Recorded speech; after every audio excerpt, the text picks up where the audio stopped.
Hi guys, ഞാൻ ഇന്ന് വന്നേക്കുന്നത് എന്തിനാണെന്നറിയാമോ? നമുക്ക് ഡെയിലി 1 പേജ് വെച്ചിട്ട് നമുക്ക് ബുക്ക് വായിക്കാം. സ്റ്റോറി അല്ലെങ്കിൽ novel, any category of book നമുക്ക് 1 പേജ് പെർ ഡേ നമുക്ക് ഒരു 100 ഡേ ചലഞ്ച് ആക്കാം. ഓക്കെ, അപ്പോൾ ഞാൻ ഇവിടെ ഒരു ബുക്ക് എടുത്തിട്ടുണ്ട്. സ്ത്രീ എന്നാണ് പേര്, ഓഷോയുടെ സ്ത്രീ. കണ്ടോ, ഇതാണ് ബുക്കിൻ്റെ ഫ്രണ്ട് പേജ്. ബാക്ക് സൈഡിൽ എന്താ എഴുതിയിരിക്കുന്നത് ഞാൻ വായിക്കാം കേട്ടോ. പുരുഷൻ്റെ സ്നേഹം ഏറെക്കുറെ ഒരു ശാരീരിക അവകാശമാണ്. പുരുഷൻ്റെ സ്നേഹം ഏറെക്കുറെ ഒരു ശാരീരിക ആവശ്യമാണ്. സ്ത്രീയുടെ സ്നേഹം അങ്ങനെയല്ല. അവൾ ഒരു പ്രണയം കൊണ്ട് തന്നെ സംതൃപ്തയാണ്. സ്ത്രീ പുരുഷൻ്റെ ശരീരമല്ല നോക്കുന്നത്, അവൻ്റെ ആന്തരിക ഗുണങ്ങളെയാണ്. എന്നെ പുരുഷനോ സ്ത്രീയോ ആയി കണ്ടുകൊണ്ട് ശ്രവിക്കരുത്, അവബോധമായി അറിഞ്ഞുകൊണ്ട് കേൾക്കുക. ഓഷോ. അനിവാര്യയായ സ്ത്രീയെക്കുറിച്ച് ഓഷോയുടെ ഒരു പഠനഗ്രന്ഥം. മാതൃത്വം, കുടുംബം, വിവാഹം, ജനന നിയന്ത്രണം, സ്ത്രീ ബന്ധങ്ങൾ എന്നിവയെക്കുറിച്ച് ഓഷോയുടെ കാഴ്ചപ്പാടുകൾ. ഇത് പരിഭാഷ എന്ന് പറഞ്ഞാൽ വിവർത്തനമാണോ, റീറൈറ്റ് ആണോ? പരിഭാഷ എന്ന് പറഞ്ഞാൽ ട്രാൻസ്ലേഷൻ ആണെന്ന് തോന്നുന്നു. KPA സമ്മതാണ് ഓഷോയുടെ ദ ബുക്ക് ഓഫ് വുമൻ എന്ന ഇംഗ്ലീഷ് ബുക്ക് പരിഭാഷ ചെയ്ത് മലയാളത്തിലേക്ക് അയച്ചിരിക്കുന്നത്. സോ നമുക്കിന്ന് ഓഷോയുടെ ദ ബുക്ക് ഓഫ് വുമൻ സ്ത്രീ വായിച്ചു നോക്കാം. പെർ ഡേ 1 പേജാണ് വായിക്കുന്നത്. ഓക്കെ, അപ്പോൾ തുടങ്ങാം. ആമുഖം ഒന്നും വായിക്കണ്ടല്ലോ, നമുക്ക് നേരെ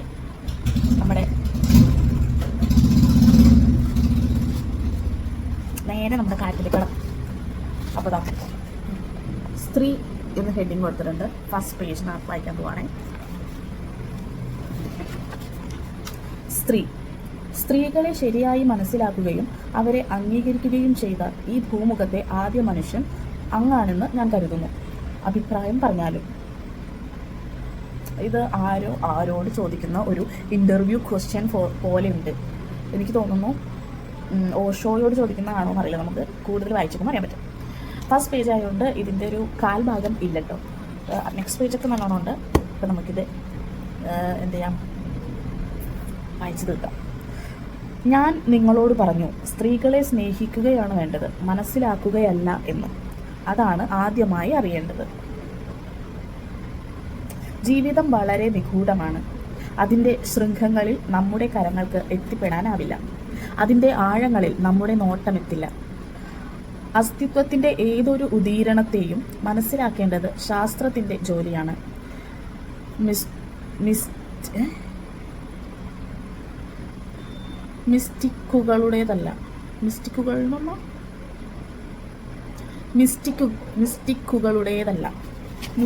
മിസ്റ്റേക്കാണോ? എനിക്ക് ഏടെ ചിഹ്നം വേണ്ടേ? ഇത് ഞാൻ കൈ വെച്ചിട്ടുണ്ടെങ്കിൽ അവിടെ കണ്ടാ മിസ്റ്റിക്കുകളുടേതല്ല. ഓക്കെ, കണ്ടിന്യൂ ചെയ്യാം. ഞാനൊരു ശാസ്ത്രജ്ഞനല്ല. എനിക്ക് ശാസ്ത്രം തന്നെ ഒരു നിഗൂഢതയാണ്. ശാസ്ത്രജ്ഞന്മാരും ഇപ്പോഴത് തിരിച്ചറിയാൻ തുടങ്ങിയിരിക്കുന്നു. അവർ അവരുടെ പിടിവാശിയും മൂഢവിശ്വാസങ്ങളും കൈയൊഴിയുകയാണ്. അതുകൊണ്ട് അറിയേണ്ടതൊക്കെയും ഒരിക്കൽ അറിയും. ഐൻസ്റ്റീൻ്റെ വരവോടുകൂടി ശാസ്ത്രത്തിൻ്റെ ചരിത്രമാകെയും പുതിയൊരു ഗതി കൈക്കൊള്ളുകയുണ്ടായി. ഐൻസ്റ്റീൻ വസ്തുവിൻ്റെ കാതലിൻ്റെ അഗാധതയിലേക്ക് എത്രമാത്രം ഇറങ്ങിച്ചെന്നുവോ അത്രയും തന്നെ ഉത്തരം കിട്ടാതെ കുഴങ്ങുകയുമുണ്ടായി. ഫസ്റ്റ് ഡേ എന്തുമാത്രം മിസ്റ്റേക്കുകളാണ് ഉള്ളതെന്ന് നോക്കാം. The 100th day I promise, at the 100th day I'll prove I'm the best. നമുക്ക് നമ്മളിലൊരു വിശ്വാസം വേണ്ടേ, അല്ലേ? അതല്ലേ ആദ്യം വേണ്ടത്. അല്ലാണ്ട് മറ്റുള്ളവർ നമ്മൾ വിശ്വസിക്കുന്നുണ്ട് വല്ല കാര്യമുണ്ടോ?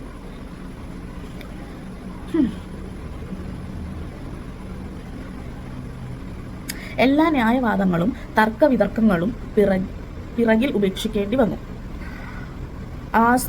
ആസ്തിക്യത്തോട് നിങ്ങൾക്ക് കൽപ്പിക്കാനാവില്ല. അവ നിങ്ങളുടെ ന്യായവാദങ്ങൾ പിന്തുടരുന്നില്ല. ന്യായവാദം മനുഷ്യനിർമ്മിതമാണ്. യുക്തിഭദ്രതയ്ക്കായി ശാഠ്യം പിടിക്കുന്നതിൽ അർത്ഥമുണ്ടോ എന്ന് ശങ്കിച്ചുപോയ അവസരങ്ങൾ തൻ്റെ ജീവിതത്തിൽ ധാരാളം ഉണ്ടായതായി ഐൻസ്റ്റീൻ ഓർക്കുന്നുണ്ട്. അത് വങ്കത്വമായിരിക്കുമെന്ന് ഐൻസ്റ്റീൻ മനസ്സിലാക്കി. അത് മാനുഷികമായിരിക്കാം, പക്ഷേ ബുദ്ധിപരമായിരിക്കില്ല. നിങ്ങൾ എത്ര തന്നെ ശഠിച്ചാലും അസ്തിത്വം നിങ്ങളുടെ ന്യായവാദങ്ങൾക്കൊത്തു മാറില്ല. ന്യായവാദം അസ്തിക്യത്തിനൊത്ത് മാറുകയേ നിർവാഹമുള്ളൂ. പിന്നെ നമ്മുടെ എൻഡിങ്ങിൽ ഈ ലൈനിൻ്റെ ബാക്കി നെക്സ്റ്റ് പേജാണ്. അപ്പോൾ ഇപ്പോൾ ഇതിങ്ങനെ ഓരോ പാരഗ്രാഫ് അല്ലേ, അപ്പോൾ ഇവിടെ ഒരു പാരഗ്രാഫ് സ്റ്റാർട്ടിംഗ് ആണെങ്കിൽ അതിൻ്റെ പാരഗ്രാഫ് എവിടെയാണോ എൻഡ് ചെയ്യുന്നത് നെക്സ്റ്റ് പേജിൽ എന്തായാലും എൻഡ് ചെയ്യല്ലോ, 3-4 വരി കാണുന്നുള്ളൂ എന്ന് വിചാരിക്കുന്നു. അപ്പോൾ നമുക്ക് ആ പേജിലുള്ള പാരഗ്രാഫ് കംപ്ലീറ്റ് ചെയ്തിട്ട് ഒരു പേജായിട്ട് അത് കൺസിഡർ ചെയ്യാം. ഓക്കെ, കൂടുതൽ ആഴത്തിൽ പോകും തോറും ആസ്തിക്യം കൂടുതൽ നിഗൂഢമായി തീരും. അപ്പോൾ എല്ലാ ന്യായവാദങ്ങളും കൈവെടിഞ്ഞ് വെറുതെ പ്രകൃതിയെ നിരീക്ഷിച്ചുകൊണ്ടിരിക്കുക എന്ന ഒരവസ്ഥ വന്നു ചേരും. അതിനെ ഞാൻ പരമമായ തിരിച്ചറിവ് എന്ന് വിളിക്കുന്നു. അത് പക്ഷേ സാധാരണ അർത്ഥത്തിലുള്ള തിരിച്ചറിവല്ല. നിങ്ങളതറിയുന്നു, അനുഭവിക്കുന്നു, എന്നാൽ പറയാനാവുന്നില്ല. അപ്പം നമ്മൾ ഇവിടെ കൊണ്ട് നിർത്തിക്കോ, പറയാനാവുന്നില്ല. സോ നമ്മൾ ഓഷോയുടെ സ്ത്രീ ദ ബുക്ക് ഓഫ് വുമൻ്റെ ഫസ്റ്റ് പേജിലെ ഫസ്റ്റ് പോർഷൻ, ഒരു പേജ് എന്ന് പറഞ്ഞാൽ 2 സൈഡ് ഉണ്ടല്ലോ. ഫസ്റ്റ് പേജിൻ്റെ ഒരു സൈഡ് നമ്മൾ കംപ്ലീറ്റ് ചെയ്തു. അപ്പോൾ ഈ ബുക്കിന് ടോട്ടൽ 164 പേജസ് ആണ് ഉള്ളത്. സോ നമുക്ക് ഐ തിങ്ക് ഇതുപോലെ പാരഗ്രാഫ് നെക്സ്റ്റ് പേജിൽ വരികയാണെങ്കിൽ നമുക്ക് കയറി വരുമല്ലോ. അപ്പോൾ നമുക്ക് 100 ഡേ മേ ബി 100th ഡേയിൽ ഈ ബുക്കിന് 1-2 പേജ് തീരാനുണ്ട് എന്നുണ്ടെങ്കിൽ നമുക്ക് എന്ത് ചെയ്യാം, നമുക്ക് കൂട്ടിയെടുത്ത് 100th ഡേ നമ്മളത് കംപ്ലീറ്റ് ആക്കും. ഓക്കെ, അപ്പോൾ നമ്മുടെ challenge first day of challenge complete ആയിരിക്കുകയാണ്. വായിക്കുന്നത് ഓഷോയുടെ ദ ബുക്ക് ഓഫ് വുമൻ, പരിഭാഷ KPA സമദ്, സ്ത്രീ എന്നാണ് ദ ബുക്ക് ഓഫ് വുമൻ്റെ മലയാള പരിഭാഷ KPA സമദ് എഴുതിയത്. ഓക്കെ, അപ്പോൾ നെക്സ്റ്റ് ഡേ കാണാം. അപ്പോൾ അടുത്ത ദിവസം കാണുന്നവരെ ബൈ ഫ്രം സ്നേഹം വ്ലോഗ്സ്. ഈ ഒരു ചലഞ്ച് ഞാൻ കുറേ നാളായിട്ട് വിചാരിക്കുന്നതാണ്. എനിക്ക് ബുക്ക് വായിക്കുന്ന ഒരു നാടകത്തിൻ്റെ ബുക്കൊക്കെ വായിക്കുന്ന ഒരു ചലഞ്ച്. ഞാൻ കോളേജിൽ പഠിക്കുമ്പോൾ ആടുജീവിതം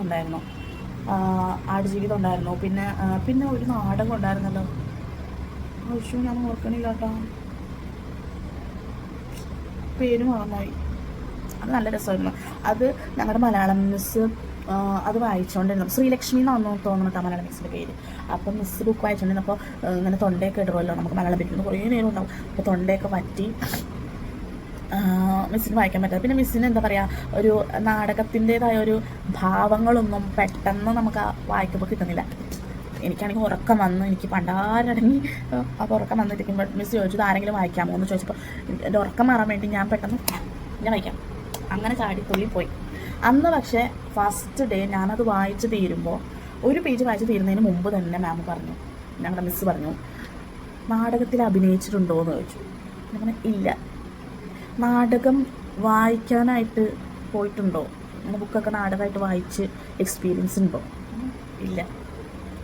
അത് ചോദിക്കാൻ കാരണം അതിൽ ഓരോ ഡയലോഗും പറയുന്ന ആളുണ്ടല്ലോ, ഇപ്പോൾ ഒരു വയസ്സായ ആൾ പറയുന്ന ഡയലോഗ്, ഒരു കുട്ടി പറയുന്ന ഡയലോഗ്, അത് രണ്ട് രീതി, 2 വ്യത്യസ്തങ്ങളായ ഭാവങ്ങളായിരിക്കും, അക്ഷരങ്ങളായിരിക്കും, സ്ലാങ് ആയിരിക്കും.